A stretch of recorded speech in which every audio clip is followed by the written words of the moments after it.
নমস্কার, আপনাদের সকলকে স্বাগত জানাচ্ছি। শুরু করছি আজকের পর্বের জনমত। আমি সুজিত চট্টোপাধ্যায় রয়েছি আপনাদের সঙ্গে। নিশ্চয়ই যারা টেলিভিশনের চ্যানেল আর প্লাস নিউজ যারা টিউন করেছেন বা লাইভ স্ট্রিমিং যারা হচ্ছে তারা ধরেই নিয়েছেন যে 9 মাস অতিক্রান্ত বাংলাদেশ নিয়েই থাকবো। অবশ্যই বাংলাদেশ নিয়ে থাকতেই হবে, তার কারণ অভূতপূর্ব একটা সেখানে টার্ন অ্যান্ড টুইস্ট হয়েছে। তবে সেই বিষয়টাকে অস্বীকার করব না, যেখানে ভারত জুড়ে কিন্তু অবৈধ নাগরিকদের যে ধরপাকড় যেটা চলছে এবং সেটা কিন্তু একটা উচ্চতায় গিয়ে পৌঁছচ্ছে ক্রমশ। আমি শুরুর দিন থেকে এই কথাটা বলেছিলাম যে উত্তর পূর্ব ভারত নিয়ে বিধ্বংসী স্টেটমেন্ট বাংলাদেশকে ক্ষতি করবে এবং সেটা ক্ষতি করছে, এবং আর্থিক পরিস্থিতি বাংলাদেশে যে জায়গায় গিয়ে যাচ্ছে আজকে তার গরম গরম উদাহরণ আপনারা আরও একটু ভালো করে পেয়ে যাবেন। এবং কোন জায়গায়, যেটা শব্দটা শুনতে এরকম একটা ব্যাংক্রাপসি, মানে ব্যাংক্রাপসি থেকে একটা জায়গায়, যদিও বেল আউট করার মতো অনেকেই রয়েছে বাংলাদেশের, বিভিন্ন পশ্চিমা শক্তি রয়েছেন, এ তো পরিষ্কার বোঝা যাচ্ছে, কিন্তু বেল আউটের শর্তগুলো খুব কঠিন হয়, আর সেখানেই তৈরি হচ্ছে এক তীব্র রাজনৈতিক সংঘাত।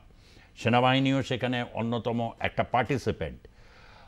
আপনারা এগুলো বুঝতে পারছেন, কিন্তু সময়টা হচ্ছে এখন এই জায়গাটায়, এবং হচ্ছে যেহেতু ডক্টর মোহাম্মদ ইউনূস তিনি নির্বাচনের দিনক্ষণ একটা মোটামুটি ধরে দিয়েছেন এপ্রিল মাস, যেটা নিয়ে বিএনপির তীব্র গোসা, কিন্তু মনের ইচ্ছা তো তা নয় ইউনূস সাহেবের।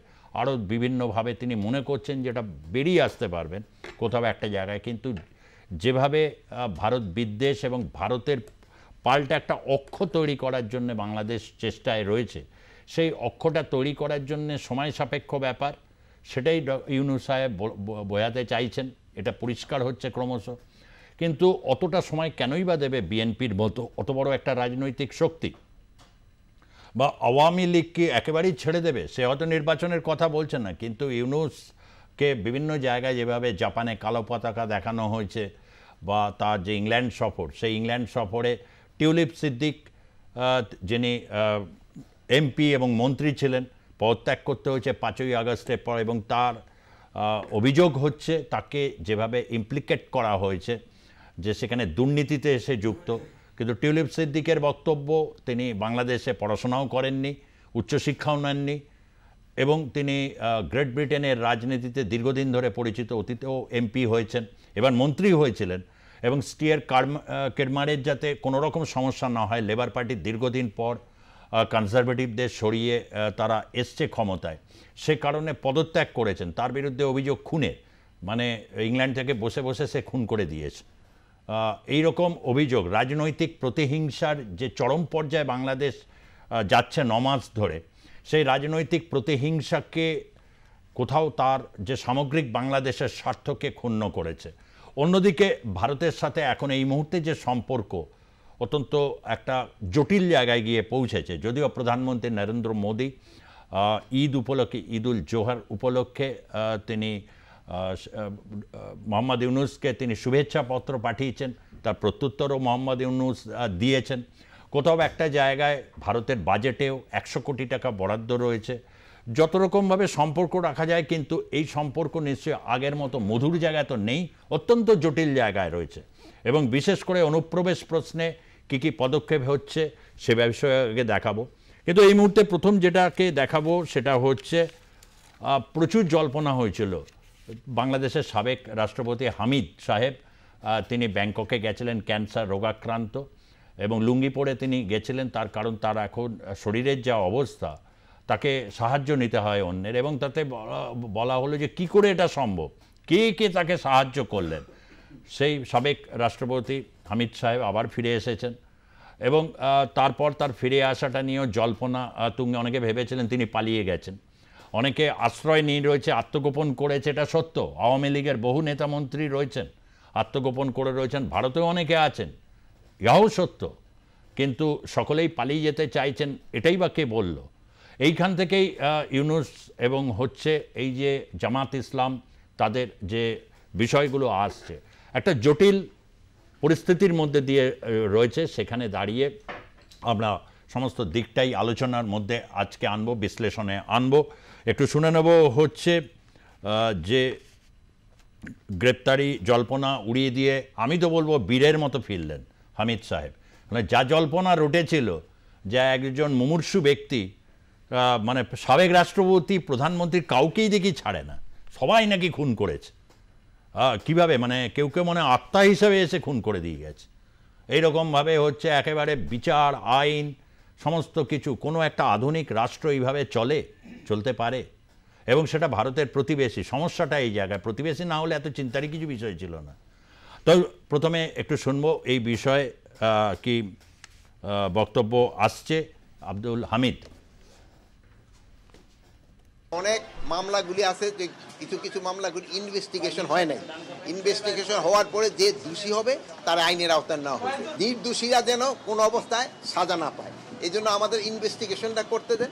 যদি ইনভেস্টিগেশন করার পর যেই দোষী হোক না কেন কাউরে আইনের বাইরে থাকা হবে না, তারা আমরা অবশ্যই আইনের আওতায় নিয়ে আসি। তারা ওইভাবে প্রমাণিত না হলে তারা আমি কেন একটা নির্দোষ লোকের কেন তো আমি সাজা দিব?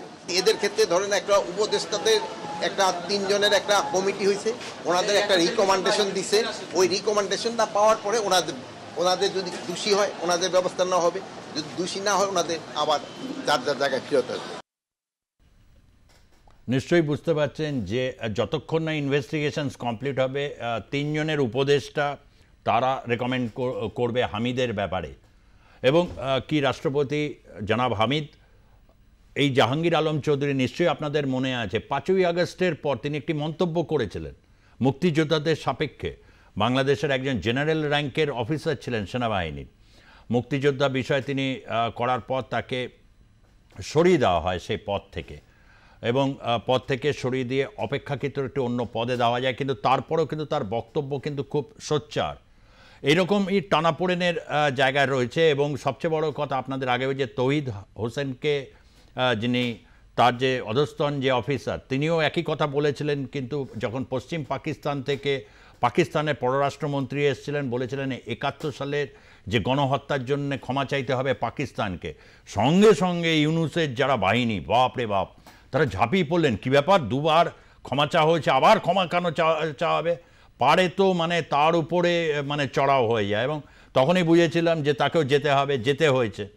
কিন্তু তাতেও কি পরিত্রাণ পাচ্ছেন ইউনুস সাহেব? এবার লন্ডনের মাটিতে তাকে সেখানে তিনি অ্যাপয়েন্টমেন্ট চেয়েছেন, টিউলিপ সিদ্দিক।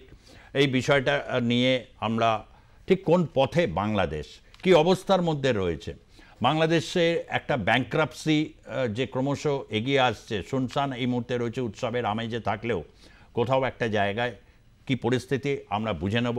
আজকে আমাদের সঙ্গে স্টুডিওতে রয়েছেন বিজেপির রয়েছেন মুখপাত্র এবং বিশিষ্ট সাংস্কৃতিক ব্যক্তিত্ব, খুবই নামকরা একজন অ্যাক্ট্রেস। আপনারা অনেকেই যারা দেখছেন বিশেষ করে বাংলাদেশে তা জানবেন যে একসময় বাংলার বিখ্যাত বহুরূপী যে নাট্যগোষ্ঠী, তিনি একজন বিশিষ্ট অভিনেত্রী ছিলেন, এখনও অভিনয়ের সাথে রয়েছেন। কিন্তু তিনি ভারতীয় জনতা পার্টির অন্যতম একজন মুখপাত্র শর্বরী মুখার্জি, তাকে স্বাগত জানাচ্ছি। রয়েছেন আর্থিক বিশেষজ্ঞ, অত্যন্ত মানে একজন স্বনামধন্য ব্যক্তিত্ব আর্থিক বিশ্লেষণে, যিনি খুবই বাংলার সেরা সমস্ত চ্যানেলগুলোতে রিপ্রেজেন্ট করেন, অনির্বাণ দত্ত আর্থিক বিশেষজ্ঞ হিসেবে রয়েছেন। এবং আমাদের সঙ্গে রয়েছেন রাষ্ট্রবিজ্ঞানের অধ্যাপক ডক্টর প্রদীপ চ্যাটার্জি, যিনি আমাদের সঙ্গে ভার্চুয়ালি আজকে জয়েন করছেন। আমি প্রথমে একটু শর্বরী মুখার্জি আপনার কাছ থেকেই জানতে চাইব যে বাংলাদেশের সাথে ভারতের সম্পর্ক একটা অদ্ভুত টানাপোড়েনের জায়গাতে রয়েছে, তথাপি অনেকগুলো প্রশ্ন রয়েছে। বাংলাদেশে এখনও পর্যন্ত চিন্ময় কৃষ্ণ দাস ব্রহ্মচারীর মুক্তি হয়নি। এখনও পর্যন্ত ওখানকার হিন্দু সমাজের যে 6 দফা 8 দফা দাবি, সে দাবির একটা দফাও হয়নি, দফা দফা কেস ওখানকার হিন্দু সমাজের। এরপরেও প্রধানমন্ত্রী কিন্তু তাকে একটা চিঠি পাঠিয়েছেন, শুভেচ্ছা জানিয়েছেন। আবার এখানকার যে পুশিন নিয়ে বাংলাদেশ ধারাবাহিকভাবে বলছে, একটা জটিল আবর্তের মধ্যে একটা রয়েছে। ঠিক কি অবস্থানটা ভারতীয় জনতা পার্টি নিয়েছে সেটা যদি আপনি একটু ক্ল্যারিফাই করেন। দেখুন, একটা কথা হচ্ছে যে আমরা বন্ধু বাঁচতে পারি, প্রতিবেশী বাঁচতে পারি না। সুতরাং প্রতিবেশী রাষ্ট্রের পরিস্থিতি কোথাও গিয়ে আমার দেশ বা আমার রাজ্যে একটা ভয়ঙ্কর এফেক্ট করছে। সেটা কিভাবে শুরু হয়েছে আপনি দেখুন। শেখ হাসিনার যে বিবৃতি ছিল যে সেন্ট মার্টিন, একজন সাদা চামড়ার মানুষ এসে বলেছিলেন সেন্ট মার্টিন দ্বীপটা আমাদের দিয়ে দিন, তাহলে সব কিছু ঠিক থাকবে, না হলে কিন্তু প্রবলেম হবে। তো তখন সেটা কেন প্রবলেম হবে, কি প্রবলেম তারা করতে পারবে না জেনেই কিন্তু বাংলাদেশে শুরু হয়ে গেল আন্দোলন। বিষয় হচ্ছে যে আন্দোলনটা ছাত্র আন্দোলনের নামে তৈরি হয়েছিল, কারা করেছিল তার ফান্ডিং, সেটা একটা বড় প্রশ্ন ছিল সেই সময়ের। যারা সেটা নিয়ে আমরা চর্চা করছিলাম, আপনারা যারা সাংবাদিকতা করেন প্রত্যেকের কাছে একটা প্রশ্ন ছিল যে কে করছে ফান্ডিং। এই আন্দোলনটা তো শুধুমাত্র ছাত্রদের আন্দোলন ছিল না। এবং দেখুন একটা বিষয় দেখা যাচ্ছে যে প্রত্যেকটা স্তরে স্তরে যখনই বাংলাদেশে স্থিতাবস্থা আসার মতন পরিস্থিতি হয় তখনই এরকম একটা সিচুয়েশন ক্রিয়েট করা এবং হিন্দুদের উপরে অকথ্য অত্যাচার, হিন্দুদের সংখ্যাটা ক্রমে কমে কমে আসা। মানে আমি রবীন্দ্রনাথের 1905 সালের বঙ্গভঙ্গের ওই যে সময়টাতে রবীন্দ্রনাথের একটা বই থেকে জানা যায় যে তদানীন্তনকালে দুর্গাপুজো এপারে যত হতো তার ডবল হতো ওপারে। সেই বাংলাদেশ হিন্দু সংখ্যা কমতে কমতে এখন যেখানে এসে দাঁড়িয়েছে সেটা কিন্তু একটা বড় রকম কোশ্চেন যে কোথায় গেল সেই মানুষগুলো। তার মানে যেমন কিনা আমরা কাশ্মীরে শুনেছিলাম হয় ধর্ম পরিবর্তন করো, নয় এখান থেকে পালিয়ে যাও, নয় মরে যাও, ঠিক তেমনই বাংলাদেশেও এখন বিষয় হচ্ছে ওই যে সাদা চামড়ার লোকটি এসে বলেছিল সেন্ট মার্টিনটা দিয়ে দিন, তা না হলে তারপরে আমরা কি দেখলাম? আমরা দেখলাম যে বিভৎস ভয়ঙ্কর জঙ্গিদেরকে জেল থেকে মুক্তি দেয়া হলো। সেই জঙ্গিরা গেল কোথায়? সেই জঙ্গিরা এসে সেফ জোন, অর্থাৎ বাংলাদেশের যে গার্ডওয়ালগুলো দেখুন তার পাশেই আমার রাজ্য আপনার রাজ্য পশ্চিমবঙ্গ, এবং সেই পশ্চিমবঙ্গটা জঙ্গিদের পিসির বাড়ি। সুন্দর এখানে জঙ্গিদের থাকার জন্য সুন্দর ব্যবস্থা, তাদেরকে কেউ কিছু বলতে পারবে না, কেউ ধরতে পারবে না, কেউ জানতেও পারবে না।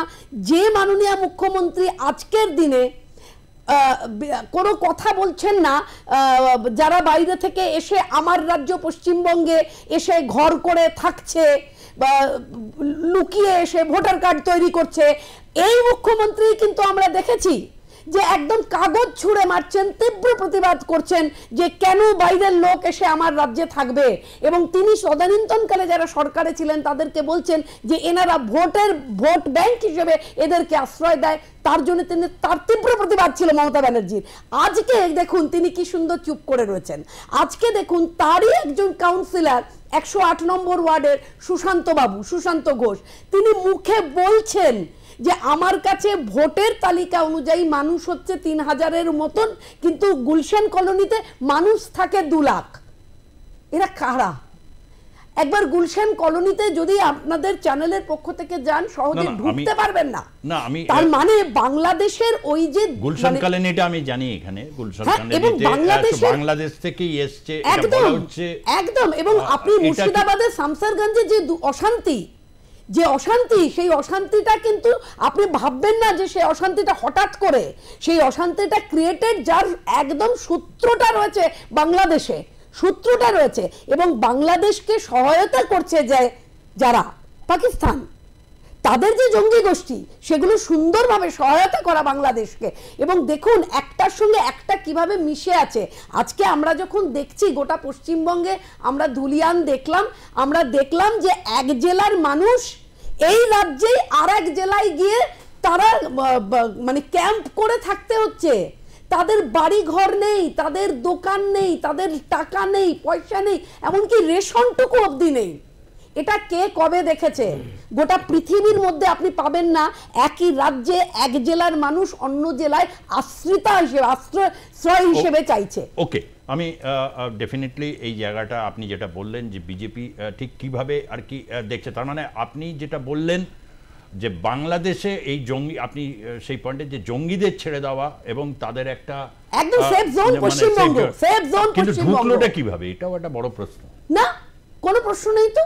তার কারণ হচ্ছে আপনি বিস্তর এলাকা, বারবার জমি চাওয়া হয়, সেখানে জমি দিতে পারেন না মাননীয় মুখ্যমন্ত্রী। কিন্তু এরপরে তো জমি তো দেওয়া হচ্ছে, এই সপ্তাহে জমির ব্যাপারটা হোক না হোক, কিন্তু তারপরেও কিন্তু একটা জায়গায় কিন্তু রয়েছে, সেই জায়গাটাকেও তো নিশ্চয়ই আপনি ভাববেন।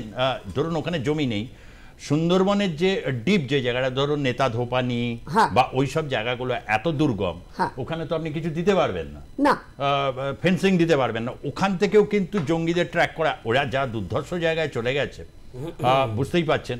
সেখানে দাঁড়িয়ে তো বাজেট বিনিয়োগটাও দরকার, তার কারণ হচ্ছে আপনাকে লেজার ছাড়া কিছু করতে পারবেন না ওখানে, বা উপর থেকে স্যাটেলাইট ছবি, সেটা কিন্তু এখন বিএসএফ বা এরা কিন্তু বলছে এগুলো, যে এটাও তো মানতে হবে যে এই জায়গাটায় একটা বড় মানে জায়গায়, যেটা হয়তো আপনাদের আগামী দিনে এই সম্পর্কে স্ট্যান্ড পয়েন্ট ক্লিয়ার করতে হবে। নিশ্চয়ই তাই। আমি একটু অনির্বাণ বাবুর কাছে এই জায়গা থেকে, মানে এই বাংলাদেশের সাথে একটা অনুপ্রবেশ সমস্যা, বিরাট একটা সমস্যা হয়ে গেছে, বা বাংলাদেশের যে এই যে পরিস্থিতিটা তৈরি হয়েছে একটা আর্থিক জায়গা থেকে, বাংলাদেশে কিন্তু ভারত যে পদক্ষেপগুলো নিয়েছে আপনি খুব ভালোই জানেন, তার একটা প্রতিক্রিয়া বাংলাদেশে কি পড়ছে শাসকরা তো সেটা বলবে না, কিন্তু বোঝা যায় বিভিন্ন রকম ইউটিউব বা অনেকেই এরকম বলছেন যে খুব খারাপ অবস্থা। অনেক অন্তত কয়েকজনকে আমরা জানি যারা গার্মেন্টস ব্যবসায়ী, তারা অনেকে চলে এসেছেন এই বঙ্গে, বা বাঙ্গালোরে কেউ কেউ খুঁজছেন, এরকম একটা পরিস্থিতি রয়েছে। এরকম একটা জায়গা থেকে দাঁড়িয়ে যে এখন পরিস্থিতি, বাংলাদেশ কি ক্রমশ একটা ব্যাংক্রাপসির দিকে যাচ্ছে, ঠিক কী জায়গায় যাচ্ছে, আপনার কাছ থেকে এটাই জানতে চাই। দেখুন সুজিত দা, আমি এই অনুষ্ঠানে আসবার আগে আমি ভাবছিলাম যে দেশে বিদেশে এত সমস্যা, সেখানে আপনি হঠাৎ বাংলাদেশ নিয়ে কেন এরকম অনুষ্ঠান করছেন। তো পরে দেখলাম যে ঘুরে ফিরে আবার সেই পশ্চিমবঙ্গেই চলে এলেন।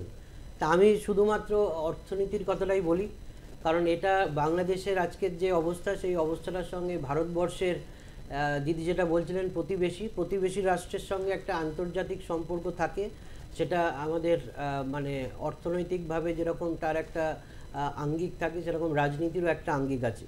আমি যদি এই বাংলাদেশের এই নতুন যে ঘটনার প্রবাহ, সেই ঘটনার প্রবাহ প্রায় 10 মাস অতিক্রান্ত, সেই দেশটার আপনি যদি খুব পিছিয়ে না যান, সেই দেশের মেন যে আমরা যেটা বলি একটা জনকল্যাণমূলক রাষ্ট্রে, তার মধ্যে অন্ন বস্ত্র বাসস্থান দিতে হবে। যারা আজকে আমাদের এই অনুষ্ঠান দেখছেন বাংলাদেশের ভাই বোনেরা, তারা কিন্তু এই আমরা যেটা বলি যে তাদের রুটি রুজির যে সংস্থান, সেই সংস্থানটা নিয়ে কিন্তু তারা আপামর জনবাসী যারা আছেন, জনগোষ্ঠী আছেন বাংলাদেশের, তারা সেটা নিয়ে চিন্তিত। কিন্তু সরকার কি চিন্তিত? ভারতবর্ষের যে সরকার, ভারতবর্ষের সরকারের মূল লক্ষ্যই থাকে যে তার জনগণকে কিভাবে আমি বিভিন্ন রকম সুযোগ সুবিধা দিতে পারি, সামাজিক পরিকল্পনার মাধ্যমে তার লাইফস্টাইলের একটা উন্নয়ন করতে পারি।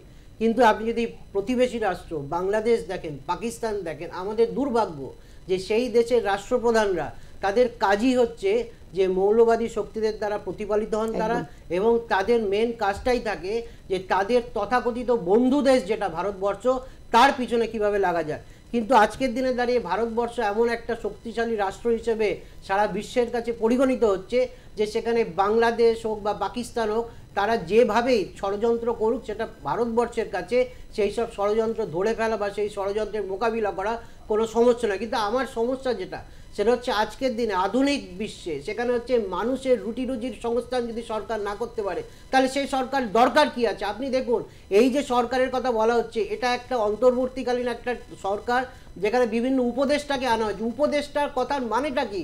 যারা অ্যাডভাইস করবে, যারা ভালোর জন্য অ্যাডভাইস করবে, তারা কিসের জন্য অ্যাডভাইস করছেন? তাদের যে মেন যে উদ্যোক্তা, তিনি ইউনিস, যিনি বিদেশ থেকে এসছেন, কয়েকদিন থাকবেন, তিনি চাইছেন যত দীর্ঘায়িত করা যায় তার সময়কাল, সেই জন্য ইলেকশন নিয়ে তার একটা আমি দেখলাম অনীহা আছে। এবং তিনি, আমি আপনাকে দায়িত্ব নিয়ে বলছি, এই ইলেকশনটা হয়ে গেলে তাকে আবার কিন্তু বিদেশে ফেরত দিতে চলে যেতে হবে। পাকিস্তান, বাংলাদেশ, আপনি যদি ইতিহাস দেখেন, তার রাষ্ট্রনায়কদের কোথায়? তারা নয় বিদেশে আশ্রয় নিয়েছেন, নয় কারাগারে আছেন, আর নয়তো তাদেরকে তাদের মৃত্যু ফলে মেরে ফেলা হয়েছে। সেরকম একটা জায়গায় সেই রাষ্ট্রের সাধারণ মানুষ, তারা ভারতবর্ষের সঙ্গে শিল্প স্থাপনে বা তাদের যে একটা যৌথ বাণিজ্যিক একটা সম্পর্ক আছে, সেই সম্পর্কের উপরে বেঁচে আছেন, এটাকে মেনে নিতে হবে। এবং বাংলাদেশ আজকে এমনিতে ঋণের দায়ে জর্জরিত আছে, এবং তারা ভাবছে, এমন একটা সরকার চলছে যারা ভাবছে যে তাদের বন্ধু দেশ পাকিস্তান, তাদের বন্ধু দেশ চায়না, এবং ভারতবর্ষ এবং পাকিস্তানের যে একটা ডামাডোল চালু হয়েছিল, সেই ডামাডোলে তারা ঘোলা জলে মাছ ধরতে নেমে পড়েছিল, এবং সারা বিশ্বের কাছে গিয়ে তারা বিভিন্ন রকম আশ্রয়ের কথা বলছে। আজকে বলুন, ফাইন্যান্সিয়ালি আমরা দেখেছিলাম IMF পাকিস্তানকে লোন দিয়েছিল, এইরকম একটা যখন ডামাডোল চলছে, একটা যুদ্ধের বাতাবরণ চলছে, সেখানেও কিন্তু পাকিস্তান যেরকম লোনের জন্য অ্যাপ্লাই করেছে, আর কয়েকদিনের মধ্যে বাংলাদেশেরও এরকম একটা আর্থিক অবস্থা হতে চলেছে যেখানে বিশ্বব্যাংক IMF এর কাছে গিয়ে পায়ে পড়তে হবে। এবং সেটা আমি বলছি, বাংলাদেশের যারা আপামর জনসাধারণ, যারা আমাদের এই প্রোগ্রাম দেখছেন, তাদের কিন্তু আমি বলবো সুখের কিনারা হবে না, তাদের দুঃখের খাদে তারা পৌঁছে যাবেন। এবং আজকের দিনে দাঁড়িয়ে আপনি বাংলাদেশে আমাদের বহু বন্ধু বান্ধব আছে, আমি ওপার বাংলার লোক, সেইখানকার লোকজনের সঙ্গে যদি কথা বলেন, কিছু মৌলবাদী শক্তি হয়তো আছে যারা এই আন্দোলনটাকে অন্য পথে বিপদে চালন করছেন, কিন্তু তারাও কিন্তু চান সাধারণ বাংলাদেশবাসী যে একটা সুষ্ঠু সম্পর্ক তৈরি হোক এবং ভারতবর্ষের সঙ্গে তারা, আপনি দেখবেন স্বাস্থ্যক্ষেত্রে একটা বিপুল সংখ্যক মানুষজন যারা এই পশ্চিমবঙ্গ ভারতবর্ষের বিভিন্ন স্পেসিফিক করবেন আপনি যেটা বলছেন তারাও চাইছেন, আমারও তাই একটা অনুমান যে একটা লবি যাদের মানে ভারত বিদ্বেষ এবং পশ্চিমা শক্তি মানে বিশেষ করে তারা ওয়েস্টে বসে বিভিন্ন ডিজিটাল মাধ্যম বা বিভিন্ন মাধ্যম সোশ্যাল মিডিয়াকে ব্যবহার করে সম্পর্কটাকে আরো তিক্ত এবং বিষিয়ে দিয়েছে। এটা কি আপনি মানে স্পেসিফিক্যালি এই জায়গাটাকে বিশ্ব অর্থনীতিতে ভারতবর্ষের একটা মানে আমি বলবো স্লো বাট স্টেডি একটা গ্রোথ হচ্ছে। এটা 2047-এ বিকশিত ভারত হবে কি হবে না জানি না, কিন্তু ভারতবর্ষ এখন বিশ্বের বিভিন্ন দেশের কাছে ভারতবর্ষ একটা আমি বলবো ঈর্ষার জায়গায় পরিণত হয়েছে। সেখানে বিভিন্ন রাষ্ট্রশক্তি তারা চাইবে যে ভারতবর্ষে একটা অচলাবস্থা তৈরি করতে। দেখুন, ভারতবর্ষের সঙ্গে পাকিস্তানের যুদ্ধ হলে ভারতবর্ষ জিতবে, কিভাবে জিতবে সেটা ছেড়ে দিয়েও বলা যায়। বাংলাদেশের সঙ্গে যদি আমার একটা অশান্তির বাতাবরণ তৈরি হয়, সাধারণভাবে ভারতবর্ষের মানুষজনও কিন্তু তার জন্য ইম্প্যাক্টেড হবে। ভারতবর্ষের একটা স্থায়ী সরকার চলছে, সেই স্থায়ী সরকারও যদি একটা বেশিরভাগ সময় বা বিভিন্ন কূটনৈতিক কৌশল নিয়ে বাংলাদেশের সঙ্গে তার যে সম্পর্ক সেই সম্পর্কটাকে খারাপ করে, তার কিছুটা ইম্প্যাক্টও ভারতবর্ষে পড়বে। আপনি ভারতবর্ষের অনেক রপ্তানি সংস্থা আছে যারা বিভিন্ন সময় বিভিন্ন জিনিস বাংলাদেশে রপ্তানি করেন, আপনি তাদের সঙ্গে কথা বলুন, তাদের ব্যবসা ইম্প্যাক্টেড। আজকে আমরা বিভিন্ন জিনিস আমরা রেডিমেড গার্মেন্টস বাংলাদেশ থেকে নিতাম, সেটা শুধু ভারতবর্ষে বিক্রি হতো না, ভারতবর্ষ হয়ে সেটা বিদেশের অন্যান্য বাজারে বিক্রি হতো। আজকে বাংলাদেশের যারা ওই ব্যবসাতে নিযুক্ত আছেন তাদের কি ওই মৌলবাদী শক্তিরা বাঁচাবেন? আজকে আপনি একটা কথা মাথায় রাখবেন, সরকার হয়তো লোন নেবে, কিন্তু সরকারের অধীনস্থ যে জনগোষ্ঠী আছে তাদেরকে লোন দেবে কারা? তারা যদি তাদের বিভিন্ন ব্যাংক থেকে লোন নেওয়ার টাকা যদি ব্যবসায়িক লোকসানের জন্য তারা যদি সেই টাকা শোধ না করতে পারে, তার কিন্তু রুটি বন্ধ হয়ে যাবে। আজকের দিনে আমরা বলছি যে ভারতবর্ষ অনেক শক্তিশালী হচ্ছে, সব ঠিক আছে, কিন্তু বাংলাদেশের সঙ্গে যে সম্পর্ক সেই সম্পর্কটা উন্নতির জন্য আমি বলবো বাংলাদেশকে কিন্তু এগিয়ে আসতে হবে। এবং বাংলাদেশের সাধারণ মানুষ, দেখুন ইউনুসকে নিয়ে আমার অনেক রিজার্ভেশন থাকতে পারে এবং উনি ক্ষণস্থায়ী লোক একজন, এসছেন আবার কয়েকদিন থাকবেন চলে যাবেন, কিন্তু বাংলাদেশের সাধারণ মানুষের আর্থিক অবস্থার কথা মাথায় রাখতে হবে। আজকের দিনে যদি রাষ্ট্র ব্যবস্থা যদি জনকল্যাণের জন্য কাজ না করে, তাহলে সেটা বিএনপি হোক কি আওয়ামী লীগ হোক বা অন্য কোনো রাষ্ট্র ব্যবস্থা আসুক মানে সরকারে, তারা কিন্তু সাধারণ মানুষের এই দুঃখ যন্ত্রণার কথা তারা মানতে পারবেন না এবং সেই দুঃখ যন্ত্রণা নিরসনে তারা কাজ করতে পারবেন না। তাদের শেখা উচিত এই ভারতবর্ষের থেকে, এবং তাদের শেখা উচিত যে পাকিস্তানে কীরকম দুরবস্থা হয়েছে। ভারতবর্ষের সঙ্গে যদি আপনি সংঘর্ষে আসতে চান, সেই সংঘর্ষ দীর্ঘায়িত হবে না, ক্ষণস্থায়ী হবে, কিন্তু ভারতবর্ষের সঙ্গে সম্পর্ক খারাপ করে আপনি নিজের রাষ্ট্রে নিজের জনগণের মানে সবচেয়ে বড় কথা হচ্ছে একটা অর্থনৈতিক কিন্তু বিপর্যয়ের সামনে গিয়ে দাঁড়ায়। কিন্তু যারা মৌলবাদী শক্তি ওখানে যারা এই আন্দোলনকে বিপদে চালিত করছেন, তাদের কিন্তু ওই অর্থনৈতিক চিন্তা ভাবনার কাছে মানে তারা একমাত্র মানে বিন্দুমাত্র তারা এটা নিয়ে চিন্তিত নয়, তারা নিজের স্বার্থ সিদ্ধির চেষ্টা করছেন। কিন্তু এর জন্য সাধারণভাবে আমি দুঃখ প্রকাশ করছি বাংলাদেশের সেই সব সাধারণ জনগণের কাছে যে যারা প্রত্যেকটা দিন তারা সংগ্রাম করছেন। সব সংগ্রামের কথা আপনি এখানে বসে কলকাতাতে বসে জানতে পারবেন না, এটা সম্ভব না। বিশেষ করে একটা তো এবং স্পেশালি জীবনযাপন সংগ্রাম, স্পেশালি মহিলা যারা গার্মেন্ট ইন্ডাস্ট্রিতে প্রায় 70% মহিলা যারা ছিলেন, বন্ধ হয়ে যাওয়ার পর পরিবারগুলোর উপর যে ভয়ঙ্কর একটা অচল অবস্থা তৈরি হয়েছে, কেউ মানে ঠিক মতো দেখুন। আমি শুরুতে একটা ছোট্ট কথা বলে আমি শেষ করছি, রাজনীতি অর্থনীতি আমি বারবার বলি সম্পৃক্ত, এবং আজকের দিনে দাঁড়িয়ে আপনি যদি একটা রাজনৈতিক স্থিতাবস্থা একটা স্থায়ী সরকার দিতে না পারেন, তাহলে কোনো রকমভাবে অর্থনীতি সেখানে আমি বলবো গ্রো করতে পারেন। আপনি একটা বাজার, সেই বাজারে যদি আপনি একটা বোম মারেন, সব দোকান বন্ধ হয়ে যাবে, তাহলে কেনা বেচা কি করে হবে? এটা তো আমার মনে হয় ইউনিট সরকার যিনি এত কিছু অর্থনীতির অনেক কর্মকাণ্ড করেছেন, সেটা ভালো খারাপ আমি তার মধ্যে যাচ্ছি না, তার অন্তত বোঝা উচিত যে যিনি এই মাইক্রো ফিন্যান্স নিয়ে কাজ করেছেন, গ্রামান্তরের মানুষজনকে নিয়ে কাজ করেছেন, সেই ভদ্রলোক কি করে এই বাস্তবতাটাকে ভুলে যাচ্ছেন এবং কোনো একটা শক্তির দ্বারা উনি নিজেকে প্রভাবিত করছেন। আমি একটু প্রদীপ বাবুর কাছে আসব যে সত্যিকারের এটা তো ঠিক কথা যে একটা নির্বাচিত সরকার না হলে বিশ্বের বিভিন্ন দেশের পক্ষে অসুবিধা হয়ে যায়, ভারতের কাছে খুব টানাপোড়েন। এবং এটাও মাথায় রাখতে হচ্ছে আন্তর্জাতিক ক্ষেত্রে পশ্চিমা শক্তিগুলো যেভাবে আর কি বাংলাদেশকে উস্কে দিচ্ছে নানা রকমভাবে রয়েছে। এবারে কিন্তু ইউনূসকে কিন্তু একটা অদ্ভুত ধরনের কি সমস্যায় পড়তে হলো, যেখানে লেবার পার্টি, সেই লেবার পার্টি 47 সালে ঠিক মানে সেই সময়ে এসছে। তার আগে একটা ইতিহাস পড়ছিলাম 1943-এ সেই গ্রেট মন্বন্তর, যেখানে টার্গেটই ছিল কলকাতা শহর। প্রায় 30 লক্ষ মানুষ সেই সময় মারা গেছিলেন, খেতে পায়নি, এবং এক বিরাট দুর্ভিক্ষ নেমে এসেছিল। এবং চার্চিলকে যখন চিঠি পাঠানো হচ্ছিল বারবার খাদ্যের জন্য, অস্ট্রেলিয়া থেকে খাদ্য আসছে বিভিন্ন জায়গায়, ব্রিটিশ সৈন্যের জন্য তিনি রিজার্ভ স্টক তৈরি করছিলেন। তার বক্তব্য ছিল, কেন গান্ধী কি মরে গেছেন? অর্থাৎ গান্ধীজির জীবনটাই হচ্ছে বিরাট কথা। পূর্ব প্রান্তে তখন 30 লক্ষ সেই সময়টা। তারপর তো লেবার পার্টি আসে এবং বিশ্বের বিভিন্ন দেশগুলো, সে লেবার পার্টির একজন এমপিকেও বলছে বাইরে থেকে মানে হচ্ছে খুন করেছে, দুর্নীতি করেছে। এবার তার হচ্ছে যে একটা নতুন ধরনের এবার জায়গায় গিয়ে এবার দাঁড়াতে হচ্ছে ইউনূস সাহেবকে। এটা একটা বিরাট দিক। আমি প্রথমেই প্রশ্নটাই আপনার কাছে রাখছি, এটাকে কিভাবে আপনি বিশ্লেষণ দেবেন? দেখুন, প্রথমে আমি আগেও বলেছি মানে ওনার এখন কোনো উপায়ে ক্ষমতায় থাকতে চাইছে, দীর্ঘায়িত করতে চাই উপস্থিতটা, এবং সেই জন্য কখনো আন্তর্জাতিক দিকে দিচ্ছে, কখনো আভ্যন্তরীণ। কদিন আগে আভ্যন্তরীণ রাজনৈতিক চাপ হচ্ছে, ইলেকশনের একটা মোটামুটি বা দিন ঘোষণা করে তিনি সেটাকে, কিন্তু এবারে আন্তর্জাতিক সেখানেও যে বাংলাদেশ আছে, বাংলাদেশ আগেকার যারা আওয়ামী লীগ, সেই আওয়ামী লীগ যে বাংলাদেশের ইমেজ বাইরে খারাপ করছে, সেই নিয়ে তিনি এখন, অর্থাৎ আওয়ামী লীগ, আমি বলছিলাম যে আওয়ামী লীগের যতটা সমর্থন দেশের বাইরে তার সমর্থন আছে আওয়ামী লীগের। ফলে আওয়ামী লীগের সঙ্গে জড়িত তাদের যদি আন্তর্জাতিক তাদের ইমেজটাকে নষ্ট করা, তাহলে আন্তর্জাতিক সমর্থনের সংখ্যাটা কমে। তবে বারবারই বলছি, এপ্রিল মাসে নির্বাচন একটা বড় প্রশ্ন। আমি আসবো আপনার কাছে, একটু সাউন্ডটা একটু একটু একটু ডিস্টার্ব করছে। তবে মোদ্দা যে কথাটা আপনি বললেন সেটা খুবই ইন্টারেস্টিং, যে বাংলাদেশে আওয়ামী লীগের সমর্থন বাইরে প্রবল। ঠিক কথা, বিশ্বে প্রায় সব দেশে আওয়ামী লীগের, সে বেলজিয়াম হোক, নরওয়ে হোক, ইংল্যান্ড হোক, স্কটল্যান্ড হোক, জাপান হোক, সাউথ কোরিয়া হোক, সব আওয়ামী লীগেরটা অনেক বেশি স্ট্রং। দেশের মাটিতে এখন যে পরিস্থিতির সামনে আওয়ামী লীগ রয়েছে, তাদের হচ্ছে গরু তাড়া করছে তাদেরকে রীতিমতো। ফলে স্বাভাবিকভাবে তাদের এখান থেকে একটা অসুবিধা হচ্ছে।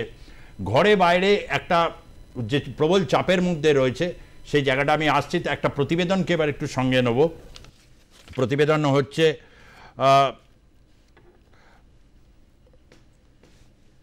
আগরতলাটার উপর একটু নজর রাখছি এই মুহূর্তে। ত্রিপুরার আগরতলা এই জায়গাটাকে কিন্তু টার্গেট করেছে হচ্ছে, ওখানেই টার্গেট করেছে। আপনাদের মনে থাকতে পারে যখন তীব্র ভারত বিদ্বেষ চলছে, তীব্র ভারত বিদ্বেষ বাংলাদেশে যখন আছড়ে পড়ছে ঢেউয়ের মতো, ঠিক সেই সময়ে হচ্ছে সেখানে যে বাংলাদেশ যে হাই কমিশনের যে অফিস আগরতলাতে, সেখানে ভারতীয় জনতা পার্টি গিয়ে অভিযান চালিয়েছিল। এবং তারপরে দেখা যাচ্ছে যে ওখানে অদ্ভুতভাবে প্রায় প্রত্যেক দিনই বিভিন্ন গ্রেপ্তার হচ্ছে, অর্থাৎ কোথাও একটা জায়গায় অবৈধ অনুপ্রবেশের সংখ্যাটা বেশি হচ্ছে। আজকে একটু আগরতলার দিকে আপনাদের নজর রাখবো। অতীতে আপনাকে দেখিয়েছি পশ্চিমবঙ্গের বিভিন্ন জায়গায়, আগরতলার দিকে একটু প্রতিবেদন রাখবো, তাহলেই বোঝা যাবে যে এই মুহূর্তে কি পরিস্থিতি তৈরি হয়েছে, কেন এত মানুষ আসছেন। বিভিন্ন সময় বাংলাদেশ কার্যত স্বীকারও করেছে যে বহু মানুষ গেছে, শুধু তারা বলছেন প্রপার চ্যানেলে হোক। এখন প্রপার চ্যানেলে তো অনেকবার চিঠি চাপাটি দেওয়া হয়েছিল, সেগুলো প্রপার চ্যানেল রেসপন্স করেনি। ফলে এই জায়গা থেকে ভারত কঠোর পদক্ষেপ নিয়েছে। তারই একটি নমুনা আগরতলা থেকে একটু আপনাদের কাছে তুলে ধরছেন আমাদের সাংবাদিক।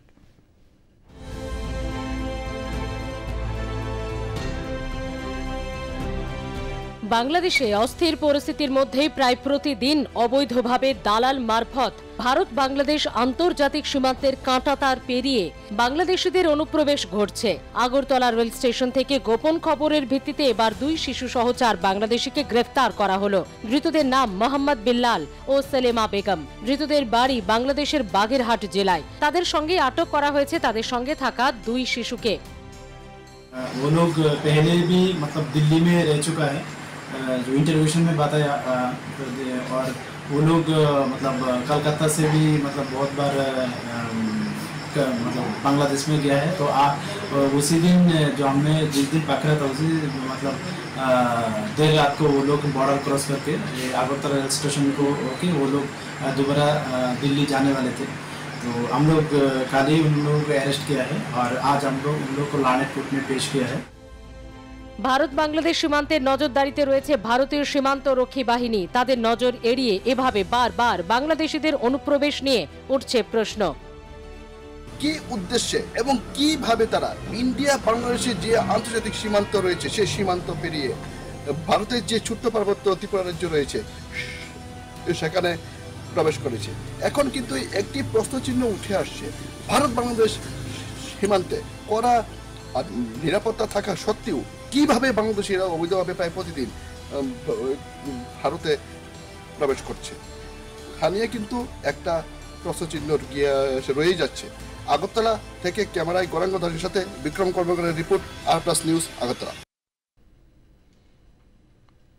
এটা একটা খুব আপনি বলছিলেন যে একটা জায়গায় যেখানে অনেক এরকম মেডিকেল ভিসাটা বন্ধ হয়ে যাওয়াতে একটা ভয়ঙ্কর প্রতিক্রিয়া হচ্ছে। বড় বড় কথা বলেছিল চীন মালয়েশিয়া থেকে নাকি ট্রিটমেন্ট পাওয়া যাবে, কিন্তু কার্যত এইরকম একটা পরিস্থিতি তৈরি হয়েছে। এই পরিস্থিতি আগরতলায় এরকম দেখা গেল, বিভিন্ন জায়গায় রয়েছে। কিন্তু সংসদে যখন বিজেপি বলেছিল 2 কোটির মতো রয়েছেন বাংলাদেশি অনুপ্রবেশকারী এবং রোহিঙ্গা মিলিয়ে, তার মধ্যে 1 কোটি 20 লক্ষ বলেছেন পশ্চিমবঙ্গে বিভিন্ন জায়গায় রয়েছে, তাহলে 80 লক্ষ গোটা ভারতে ছড়িয়ে রয়েছে। সবাইকে ডিপোর্ট করা কি সম্ভব, বা প্রপার চ্যানেল বা ইমপ্রপার চ্যানেল, কোন চ্যানেলে কি সম্ভব? না, দেখুন সম্ভব কি সেটা কিছু প্রসিডিওর, নানান রকম প্রসিডিওর রয়েছে, কিন্তু যদি অনুপ্রবেশকারীর সংখ্যা এভাবে বাড়তে থাকে, ফিত হতে থাকে, তাহলে পরে যে কোনো দেশের কাছে আপনি যদি মেদ বৃদ্ধি হয়, তাহলে মেদ বৃদ্ধি তো একটা অসুখ, এবং সেই অসুখ থেকে আপনি একটা মানুষ ফুলে যাচ্ছে, আপনি ডাক্তারের কাছে গেছেন, সেইখান থেকে তার ব্লাড প্রেশার বাড়ছে, তার নানান রকমের, তার থাইরয়েড হচ্ছে, ডাক্তার তখন কি বলবে? এক্সারসাইজ করুন, খাওয়া কমান, হাঁটুন, রোগা হন। তার মানে দাঁড়াচ্ছে যে যেভাবেই হোক আমাকে এই অনুপ্রবেশকারীদের থেকে আমার দেশকে রক্ষা করতেই হবে, ডিপোর্ট করতেই হবে, কোনো উপায় নেই, এছাড়া কোনো উপায় নেই। এখন কথা হচ্ছে যে শুধুমাত্র আমি এইটা দেখব না যে কি কি প্রসিডিওর, আজকে চীন, আপনি যেটা বললেন যে চীন মালয়েশিয়া বলেছিল, আজকে দেখুন বাংলাদেশের স্বাস্থ্য ব্যবস্থার জন্যে এমন অবস্থা যে একটা সামান্য অসুখ হলেও তারা কিন্তু এই পশ্চিমবঙ্গে আমার আপনার এই বাইপাসের ধারের হাসপাতালগুলোতে তাদেরকে পৌঁছে যেতে হয় সামান্যতম রোগের জন্য, তার মানে তারা ওখানে ভরসা করতে পারে না চিকিৎসার জন্য। এখন মুশকিল হচ্ছে যে যদি ব্যাপারটা নৈতিকভাবে হয় তখন তার একরকম, যে আপনি মেডিকেল ভিসা নিয়ে এলেন, আপনি ট্রিটমেন্ট করালেন, সেটা তো অন্য ইস্যু, কিন্তু এটা তো হয়ে যাচ্ছে যেন আমার দেশ ভারতবর্ষ একটা জায়গা যেখানে যেখান থেকে একদম ধর্মশালা, যে যেখান থেকে পারো এসো, এবং ভোট ব্যাংক হিসেবে ব্যবহার করবার জন্যে গত 13 বছর ধরে শাসক দল বসে রয়েছে, যে একদম আশা মাত্র তাদের ভোটার কার্ড হয়ে যাচ্ছে, ভোটার কার্ড করার জন্য নানাবিধ ব্যবস্থা, এবং আমরা দেখতে পাচ্ছি আপনাদের বিভিন্ন চ্যানেলের মধ্যে দিয়ে আমরা দেখতে পাচ্ছি যে পাসপোর্ট তৈরি হয়ে যাচ্ছে। করছে কারা? কোনো পাকিস্তানের লোক এসে করছে সেটা, বাংলাদেশের লোক এসে করছে সেটা। তো এই যে একটা বিধ্বংস ব্যবস্থা, এই ব্যবস্থাটা থেকে দেশকে রক্ষা করতে গেলে একমাত্র উপায় ধরো এবং পাঠাও, ধরো এবং পাঠাও, এছাড়ার কোনো রাস্তা নেই। আমি একটু প্রদীপবাবু এই জায়গাটা থেকে বারবার সর্বই মুখার্জি যেটা মানে একটা হচ্ছে এই রাজ্যে ভোট ব্যাংক, এবং হচ্ছে এই রাজ্যে কোথাও একটা জায়গায় অনুপ্রবেশকে ক্ষেত্রে একটা শৈথল্য, ও ঠিক আছে, অন্য একটা সমস্যা, কার্যকারণ তত্ত্ব বিশ্লেষণে বেশি সময়টা বেরিয়ে যায়, কিন্তু সুপ্রিম কোর্টও বলেছে যে এটা ভারত কোনো ধর্মশালা নয়, আপনিও এটা মানে অবহিত, এই পরিপ্রেক্ষিতেই বলেছে, বাংলাদেশ পাকিস্তানের এই অনুপ্রবেশ নিয়েই বলেছে। তো এই জায়গাটার ক্ষেত্রে রাজ্য সরকারের একটা শৈথিল্য আছে বলে আপনি মনে করেন? না, আমার কথা হচ্ছে যে বাংলাদেশ অনুপ্রবেশকারী যারা এখানে আসছে এবং এখানে থেকে যাচ্ছে ফ্রিলি, তাদেরকে ধরে এবং ফেরত পাঠাতে তৃণমূল কংগ্রেস কি বাধা সৃষ্টি করছে? মানে এরকম কোনো আমি কি দেখেছি যে কেন্দ্রীয় সরকার গত 13 বছরে কোনো ফোর্স পাঠিয়ে প্রত্যেকটি ডিস্ট্রিক্টে এই তল্লাশি চালাচ্ছে এবং সেই তল্লাশি অভিযান করে ধরছে এবং সেখানে একটা উন্মত্ত জনতা তাদেরকে আটকে দিচ্ছে, এরকম আমি তো কোনো ছবি বা খবর দেখেছি বলে মনে পড়ছে না। দ্বিতীয় হচ্ছে যে বাংলাদেশিদের কিভাবে, একটা জিনিস বুঝতে হবে, সেটা হচ্ছে আমি কিন্তু প্রশ্নটা ওটা করিনি, আপনি একটু খেয়াল করবেন শব্দ চয়নে আমি বলেছি শৈথিল্য দেখানো। আপনি যেটা বলছেন সেটা তো কোনো রাজ্যের পক্ষে কনস্টিটিউশনালি না, রাজ্য সরকার কি নিজের থেকে এটা করতে পারে? এটা তো কেন্দ্রীয় সরকারের বিষয়। রাজ্য সরকার কি করবে? রাজ্য সরকারের তো এটা জায়গা নয়। জায়গাটা হচ্ছে যে সীমান্ত পেরিয়ে আসছে, এই সীমান্ত পেরোনোর জায়গাটার জন্য বলা হচ্ছে পশ্চিমবঙ্গে জমি দেয় না রাজ্য সরকার, সেই জন্য ভালো করে বিএসএফ কাজ করতে পারছে না। এই তো ব্যাপার, এইটাই দেখা যাচ্ছে। তো আমার কথা হচ্ছে যে জমি যেটুকুনি জায়গায় দেওয়া যাচ্ছে না, সেইটুকু জায়গা থেকেই এত লক্ষ লোক ঢুকে যাচ্ছে। বাকি যে জায়গায় জমি দেওয়া হয়েছে সেইখানটায় কোনো অসুবিধা হচ্ছে না। আমার কথাটা আমি অনলাইনে আছি, 1 সেকেন্ডে বলে শেষ করছি। সেটা হচ্ছে যে যদি বাংলাদেশ থেকে এসে থাকে, এটা কি গত 9 মাসে এসেছে নাকি এই 9 মাসের আগেও এসেছে? তাহলে কি হাসিনা সরকারও সেই জিনিসটা করেছে নাকি, মানে বা 13 বছরেই এখানে এসেছে, তার আগে আসেনি? যারা এখানে বাংলাদেশি অনুপ্রবেশরা যাদের আশ্রয়ে থাকে, যে পরিবার, সেই পরিবার কিন্তু পশ্চিমবঙ্গে অনেক বছর ধরে তারা তাদের পরিবার এখানে পরিজনরা রয়েছে, সেখানেই তারা আশ্রয় পায়। মানে এক্স্যাক্টলি এই ক্ষেত্রে আমি দুজনেরই মতামত এখানে, এটা খুব গুরুত্বপূর্ণ, দুর্দান্ত পয়েন্ট। আপনি যদি দেখেন এরকম অনেকেই ধরা পড়েছে, আমরাও খবর করেছি, 18 বছর ধরে রয়েছে। তার মানে 2009-এ যখন শেখ হাসিনা সরকার এলেন, হয়তো প্রথম দিকে এই ব্যবস্থাগুলো না, তখনও বাংলাদেশের আর্থিক পরিস্থিতি ঘোরেনি, কিন্তু তারপরে একটা জায়গায় ট্রেন্ডটা খুব নেমেছিল, কারণ বাংলাদেশের আর্থিক পরিস্থিতির একটা উন্নতি হচ্ছিল। বিগত 9 মাসে অনেকটা রাজনৈতিক কারণে এসছে, কিন্তু তাতে এটা তো ঠিক কথা, আপনিও মানবেন যে আওয়ামী লীগের অনেক নেতা মন্ত্রী তারা আশ্রয় পেয়েছেন, কিন্তু অনেক হিন্দু ঢুকতে গিয়ে সেই ছবিগুলো আমরা দেখেছি তারা পারেননি। যদিও তাদের অনেকে আশা ছিল যে গেলে অন্তত 7 বছর ওয়েট করলে একটা সিএ ইয়েটা পাবে। এইটা কিন্তু এখনো স্পষ্ট হচ্ছে না, মানে যে বিজেপি যে করতে চায়, তারা যে রাজ্য বিজেপি যে হিন্দুদের পাশে রয়েছে, এই বার্তাটাও খুব ক্লিয়ার হওয়া দরকার। না, এটা একদম ক্লিয়ার সুজিত দা, এটা একদম ক্লিয়ার। আজকে যে মানুষটা যদি বিপন্ন হয়ে এখানে আসে, তাহলে সে ভারতবর্ষের ইয়ে পাবে, নাগরিকত্ব পাবে, এই নিয়ে তার কোনো রকম দুশ্চিন্তা নেই। কিন্তু প্রতীকবাবু যে প্রশ্নটা করলেন যে কেন্দ্রীয় সরকার কি চায়, এই প্রশ্নটা উনি করলেন, উনি বলছেন যে এরকম কি কোনো ঘটনা আমি ঘটেছে? বলছি হ্যাঁ, এটা বললেন যে এটা তো রাজ্য চাইলে পারবে না, এটা কেন্দ্র থেকে। আমি আপনাকে বলছি, কেন্দ্র স্বরাষ্ট্র দপ্তর থেকে যখন নির্দেশ এলো যে প্রত্যেকটা রাজ্য জুড়ে একটা নির্দেশিকা এসেছিল, তো প্রতিটা রাজ্য জুড়ে যারা অনুপ্রবেশকারী তাদেরকে চিহ্নিত করা হোক এবং তাদেরকে ডিপোর্ট করবার ব্যবস্থা। সেই চিহ্নিত করার ক্ষেত্রে আপনি দেখেছেন রাজস্থান থেকে একটা চিহ্নিত করে এতগুলো সংখ্যা এরকম।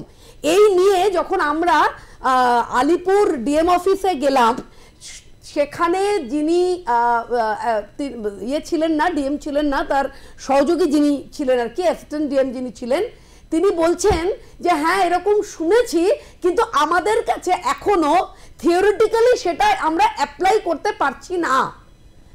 তার মানেটা কি?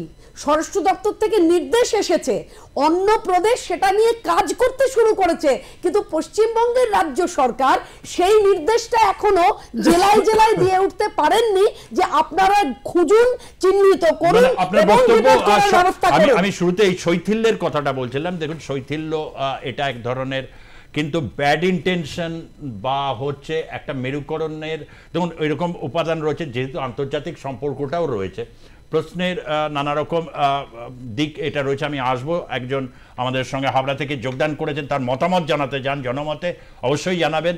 রবীন্দ্রনাথ সরকার, বলুন। হ্যাঁ, আমি বলছি স্যার, যে বর্তমানে যে পরিস্থিতি দেখা দিয়েছে বাংলাদেশে, তো এ সম্পর্কে আমাদের যে হিন্দু সম্প্রদায়ের জন্য কি করতে পারে বর্তমান সরকার, কেন্দ্রীয় সরকার? যেভাবে হিন্দু সম্প্রদায় বাংলাদেশে লাঞ্ছিত হচ্ছে, অত্যাচারিত হচ্ছে, তার প্রতিকারটা কি হবে? হ্যাঁ, আমি সেটাই জানতে চাই। আচ্ছা, শুনতে থাকুন। হাবড়া বুঝতেই পারছেন ওই সীমান্ত জুড়ে বিভিন্ন জায়গায় অনেক মানুষ এখানে রয়েছেন। তা অনেকে 2001 বা 2006 বিএনপির শাসনকাল, যেটা অনেক সময় এটাকে অনুলিখিত থাকে, সে এই যে আজকে 7.5 মানে 8% হিন্দু ড্রপ করার পেছনে 2001 আর 2006 ভয়ঙ্কর, এবং বিএনপি যে নির্বাচনের জন্য উতলা এবং বিএনপি যে অনেক কিছু করছে, বিএনপির উদ্দেশ্যে এই প্রশ্নটা রাখবো। খালেদা জিয়া তখন প্রধানমন্ত্রী ছিলেন এবং ব্যাপক হারে হিন্দু মানে সংহার হয়েছে এবং অনেকে কিন্তু এসছেন এই যে একটা বিশাল জনবহুল হাবড়া বা এগুলো জায়গাগুলো হচ্ছে। হ্যাঁ, তাও জানতে চাইছেন যে হিন্দুদের জন্য, কেন এমনি তো ভিসা বন্ধ, মেডিকেলেও আসতে পারবে না, কেউ এসে যে অ্যাপ্লাই করবে সে অবস্থা তো নেই, মানে কি করতে পারেন আপনারা? না দেখুন, বিষয় হচ্ছে এক তো প্রতিবেশী রাষ্ট্র, সেই প্রতিবেশী রাষ্ট্রের জন্য একটা রাষ্ট্র তার পাশের বন্ধুর জন্য কিছু সাজেশন দিতে পারেন, কিছু উপায় তৈরি করতে পারেন যেটা আদান প্রদানের মাধ্যমে। কিন্তু আমার বাড়ির দরজা আমি তো প্রতিবেশীর জন্য এভাবে খুলে দিতে পারি না, তার কিছু নিয়ম কানুন রয়েছে। কিন্তু যারা আসতে চাইছেন তারা যদি প্রসিডিওর মেনে আসেন, যে প্রসিডিওর আছে সেই প্রসিডিওর মেনে আসেন, তাহলে অনুপ্রবেশকারী না হয়ে যদি কেউ আমার দেশে আশ্রয় দিতে আসে, এবং বারবার তো বলা হচ্ছে যে ধর্মের উপরে আঘাত হয়ে যে মানুষ আমার দেশে হিন্দু মানে ভারতবর্ষে এসে আশ্রয় নেবে তাকে একদম ভারতের নাগরিকত্ব দেওয়া হবে। বলা তো হচ্ছে কিন্তু কার্যকরী করার কথা খুব কঠিন এই ক্ষেত্রে। দেখুন, যিনি ফোন করেছিলেন, ইনি উতলাভাবে ফোন করেছেন, নিশ্চয়ই এত খোঁজ খবর নিলে দেখবেন যে এখানে যিনি ফোন করছেন তারই হয়তো আত্মীয় পরিজন সেখানে আছেন এবং তার একটা উদ্গ্রীব হওয়ার কারণ আছে। এবং উনি সত্যি আমিও জানতে চাই যে সেক্ষেত্রে এই বিশ্ব মানবতার যুগে তিনি তার আত্মীয় পরিজনের সুরক্ষার জন্য আমাদের সরকারের কাছ থেকে কি সাহায্য পেতে পারেন? জি পাচ্ছে। হ্যাঁ, মানে এটা খুব গুরুত্বপূর্ণ, তার কারণ বিশেষ করে যাদের বাড়িতে মহিলারা রয়েছে, বিবাহযোগ্য, মানে খুব সংকটের মধ্যে রয়েছে। বাংলাদেশের যারা আছেন তারা ভাববেন না যে এগুলো জানি না, একদম কি হয় না হয় সবই জানি একদম। এবং কিছুদিন আগে সুজিত দা একজন ভদ্রমহিলা টিভিতেই মানে চ্যানেলেই বলছেন যে মরে যাব তবু বাংলাদেশে ফিরবো না। মানে এই যে আমাদের কাছেও বলেছে, আমি তো নিজে যখন ঘোড়াডাঙ্গা বড়বেড়িয়া এগুলোতে গেছি, বর্ডারে অনেকে বেরিয়ে এসছে, তারা বলছেন যে ফিরতে চাই না, বাংলাদেশে ফিরবো না। আমি একটু প্রদীপবাবু, বুঝতেই পারছেন যে এই জায়গাটায় কি হয়, মানে একটা শৈথিল্য প্রশ্ন, এটা রাজনৈতিক বিশেষত ন্যারেটিভের, আপনি জানেন রাষ্ট্রবিজ্ঞানে এই ন্যারেটিভের একটা খুব জোরালো ভূমিকা থাকে। উনি যেমন বলছেন, যেটা হচ্ছে একজন মানুষ, অসহায় মানুষ রাষ্ট্রের কাছে কিছু আশা করেন, মানে পজিটিভ কিছু যখন জায়গায়, সেখানে কেন্দ্রীয় সরকার ডিসাইসিভলি বা কি করতে পারে সেই জায়গা থেকে, আবার রাজ্য সরকারেরও একটা শৈথিল্য আছে। মানে আপনি ভাবুন, যে অত্যাচার করছে সে অনেকেই আছে, ধর্মীয় পরিচয় যাই হোক না কেন, সে সেকুলার সেজে ধরুন ভারতে ঢুকে গেল, আমি অত্যাচারিত, আর যে হিন্দু সে ওখানেও মার খাচ্ছে, এখানেও ঢুকতে পারছে না। ভাবুন তো কি পরিস্থিতি, আমার তো শুনলেই কিরকম হাত পা মানে কিরকম অবস্থা লাগে। যিনি ফোন করলেন একটু আগে খুবই গুরুত্বপূর্ণ, আমার মনে হয় উত্তরটা হচ্ছে ওনাকেই নিতে হবে, বা আমার মনে হয় কেন্দ্রীয় সরকারকে প্রশ্ন করলে উত্তর একটাই, যে এপ্রিলে বাংলাদেশে নির্বাচনে কি হবে না হবে সে তো বাংলাদেশ বুঝবে, কিন্তু বাংলাদেশের থেকে বাঁচতে গেলে এপ্রিলে পরের বছর পশ্চিমবঙ্গে বিধানসভায় বিজেপিকে ক্ষমতায় আনতে হবে। পরের বছর কি একই টাইমে 26-এ তো ইলেকশন? হ্যাঁ, ওই তো, মানে 26-এর এপ্রিলে বাংলাদেশে হোক না হোক এইখানে পরিবর্তনটা দরকার, তবেই সবকিছু ঠিক হয়ে যাবে। এই তো একটা যদি অবস্থা হয় তাহলে বলতেই হয় যে যখন তাহলে প্রেসিডেন্ট ট্রাম্প যখন বললেন যে prime minister you take care, আপনি বাংলাদেশের সিচুয়েশনটা দেখুন, তারপরে আজ অব্দি এই যে আওয়ামী লীগ ব্যান হয়েছে এবং নির্বাচনটা হচ্ছে না, দীর্ঘমেয়াদী একটা অচলাবস্থা, এইটাকে করার জন্য কি কোনো চাপ সৃষ্টি হয়েছে কূটনৈতিক স্তরে? কূটনৈতিক ব্যাপারটা আভ্যন্তরীণ ব্যাপার। বরঞ্চ আমি তো দেখলাম যে ব্রিটেনে দুর্দান্ত ব্রিটিশ বুদ্ধি অ্যাপ্লাই করেছেন টিউলিপ সিদ্দিক, বলছি উত্তরটা তো নিশ্চয়ই দেবেন, উনি এসছেন ওই দেশে, উনি ওই দেশের নাগরিক টিউলিপ সিদ্দিক, আর এইসব অভিযোগের জন্য তার হয়েছে। আমরা এই বিষয়টা নজর রাখবো। আমি একটু অনির্বাণ দত্ত এই জায়গাটা থেকে, এ তো অবস্থা। এবং একটা বিষয় আসছে যে ইউনূসও কিন্তু মরিয়া, তিনি বলতেই পারেন দেখো আমি এই বয়সে যেরকম ফিট, আমি বাংলাদেশের অর্থনীতিকে ফিট করে দেবো। মানে ওনার বয়স যা, সেটা তো বাংলাদেশের স্বাধীনতার বয়স তো অতটা নয়। তা উনি এই বয়সে যা ফিট, যেভাবে আর কি 9 মাসে 10টা বিদেশ ভ্রমণ, তাতে তো বাংলাদেশের যা বয়স আর কি, ওই বয়সে পৌঁছলে উনি ফিট করে দেবেন যদি এটা বলেন, তাহলে তো নিশ্চয়ই। কিন্তু তার জন্য সলিউশন হিসেবে উনি যেমন চট্টগ্রাম বন্দরটা একটি সংস্থাকে দিয়ে দিয়েছেন, বলছেন এই কার্গো হ্যান্ডলিং বা এগুলো কি দরকার, মানে বাংলাদেশে এখনও ওই ধরনের লোক নেই যেগুলো হ্যান্ডেল করতে পারবে।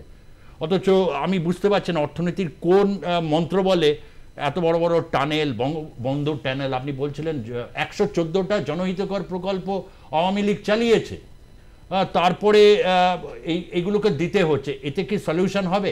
একজন আর্থিক বিশেষজ্ঞ হিসেবে আপনি মনে করেন যে চট্টগ্রামের যদি এই যে সংস্কার, আর্থিক সংস্কারটা বাংলাদেশের মোড় ফেরাতে পারবে? দেখুন, আমার মনে হয় উনি বিভিন্ন বিদেশ ভ্রমণ করছেন, ভবিষ্যতে কোন দেশে উনি রাজনৈতিক আশ্রয় পেতে পারেন তার জন্য হয়তো উনি ঘুরে বেড়াচ্ছেন। 2 নম্বর হচ্ছে কেউ কেউ আবার দুর্জনেরা বলছে ফান্ড সংগ্রহ করছে নির্বাচনের জন্য। না, ফান্ডের কথা উনি বলবেন না, কারণ উনি জানেন উনি ক্ষণস্থায়ী একটা সময়ের জন্য আছেন। উনি দীর্ঘকালীন বেসিসে, মানে আপনি যদি ওনার অভিব্যক্তি দেখেন, যখন উনি নাগরিক পার্টি তো আশা করে বসে রয়েছে, ওরা বড় খুঁটি ধরেছে, সেই সব জল্পনাতে গিয়ে লাভ নেই। কিন্তু বাংলাদেশে যে আর্থিক অবস্থা, সেখানে আপনি এখন যেটা দরকার সেটা হচ্ছে, ওই দিদি শরীর খারাপের কথা বলছিলেন না, চটজলদি জ্বর সারানোর জন্য আপনাকে প্যারাসিটামল খেতে হবে। আপনি যদি ওই অ্যান্টিবায়োটিক কোর্স করতে যান, দীর্ঘকালীন পরিকল্পনাতে যেতে চান, তাহলে হবে না। বাংলাদেশের আর্থিক অবস্থা আজকে যে জায়গাতে আছে, সেখানে কোনো রকম সংস্কার মানে একটা সময়ের ব্যাপার। এখানে যেটা দরকার, আমি বলছি একটা দ্রুত নির্বাচনের মাধ্যমে স্থায়ী সরকার আনা, এবং স্থায়ী সরকার এলেই কিন্তু আপনি যদি সেখানে আপনি একটা অশান্তির বাতাবরণ ফিরে আসতে পারেন, তাহলে কিন্তু শান্তির বাতাবরণে আজকে এই ব্যবসা বাণিজ্যের বাড়বাড়ন্ত হবে।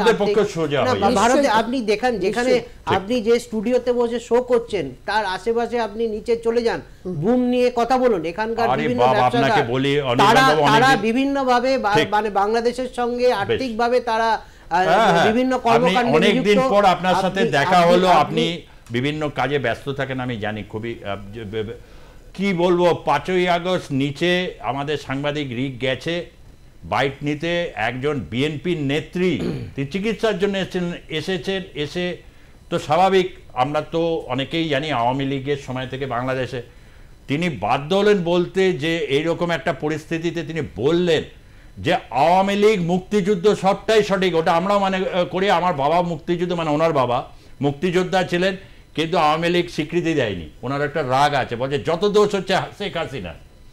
তারপর হঠাৎ এখন শুনছেন পুরো সাহারা মরুভূমি, কেউ আসছে না। আমি আরেকটা ছোট্ট কথা, আজকে একেবারেই আমি 30 সেকেন্ডে বলে যাই শুধু এই অনুপ্রবেশের ব্যাপারে। দেখুন, 2011 থেকে আমাদের এখানে বর্তমান সরকার চলছে, ওইদিকে 2014 থেকে চলছে, 9 থেকে ওখানে 9 থেকে আমি আমাদের কেন্দ্রীয় সরকার 2014 থেকে চলছে।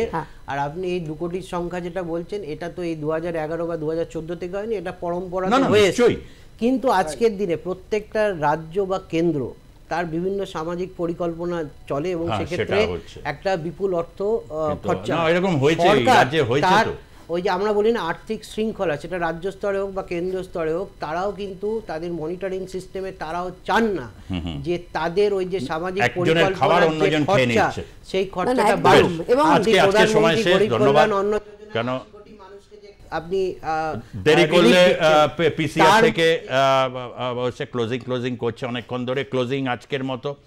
নিঃসন্দেহে আপনারা অনেকেই আজকে ফোন লাইন হয়েছেন, প্রত্যেকে যারা এসেছিলেন এক্সপার্ট এই বিষয় নিয়ে দীর্ঘ চর্চা করছেন।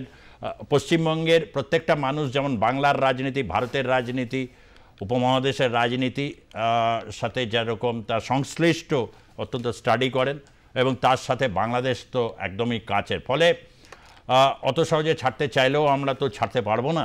তার কারণ এখানে ভারতের একটা শান্তি শৃঙ্খলার একটা প্রশ্ন রয়েছে, এবং পশ্চিমবঙ্গের তো বটেই। ধন্যবাদ সর্বরী মুখার্জি আপনাকে যোগদান করার জন্য, প্রতীক চট্টোপাধ্যায় আপনাকে, এবং অনির্বাণ দত্ত আর্থিক বিশেষজ্ঞ আপনাকেও ধন্যবাদ। আপনাদেরকেও যারা দেখলেন আজকের পর্বের জনমত, দেখতে থাকুন আর প্লাস নিউজ, সবার আগে সবার পাশে। ধন্যবাদ, নমস্কার।